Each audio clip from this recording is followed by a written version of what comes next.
va changer complètement d'ambiance et partir du côté du FC Barcelone. Parce que là, c'est tout l'inverse. On commence avec une bonne nouvelle. L'entraîneur du Barça a été élu meilleur coach du mois de mars. Et ce qui est surprenant, c'est que malgré ses bons résultats, ce n'est que la 5e fois qu'il reçoit cette distinction. Mais vu la dynamique actuelle, c'est totalement mérité. Ensuite, il y a eu un gros succès autour d'un maillot. Un maillot rétro, inspiré de la saison 2005 à 2006, avec Ronaldinho. Les joueurs l'ont porté récemment. Et derrière, le club l'a mise en vente. Résultat, plus de 7000 ventes en quelques heures. Et on parle d'un maillot à environ 130 € avec flocage. Donc c'est pas donné. Et pourtant, tout est parti très rapidement. Ça montre à quel point l'image du club et de certaines légendes reste très forte. Mais la plus grosse info, c'est sportive. Le Barça est officiellement qualifié pour la prochaine Ligue des Champions.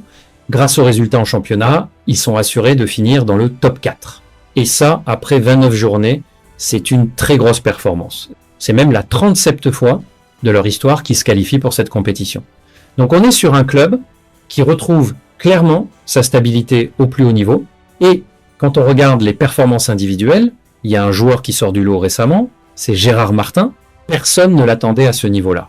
Et pourtant, aujourd'hui, il est devenu un élément très important de la défense. Il a notamment le meilleur pourcentage de duels aériens remportés en Liga cette saison, autour de 71%. Et ça, c'est énorme. Mais surtout, quand il joue, les résultats suivent. En 19 matchs, où il a été titulaire en défense centrale, le Barça compte 18 victoires et un seul match nul. 0 défaite. Et 10 matchs sans encaisser de but. Donc forcément, ça parle pour lui. Et aujourd'hui, il s'impose comme une vraie garantie défensive. Alors qu'il y a encore quelques temps, personne ne misait sur lui. Maintenant, il y a aussi des décisions importantes à venir en attaque. Lewandowski n'a toujours pas tranché sur son avenir. Il prend son temps, il réfléchit, mais le club, lui, ne peut pas attendre éternellement. Et du côté de Ferran Torres, la tendance est claire. Le Barça est prêt à écouter les offres. L'idée, c'est de libérer de la place pour recruter 1 ou 2 joueurs offensifs. Et dans les pistes évoquées, on parle de profils comme Julian Alvarez ou Marcus Rashford. Donc clairement, le club prépare déjà la suite. Voilà les amis, on a fait le tour de toutes les grosses infos.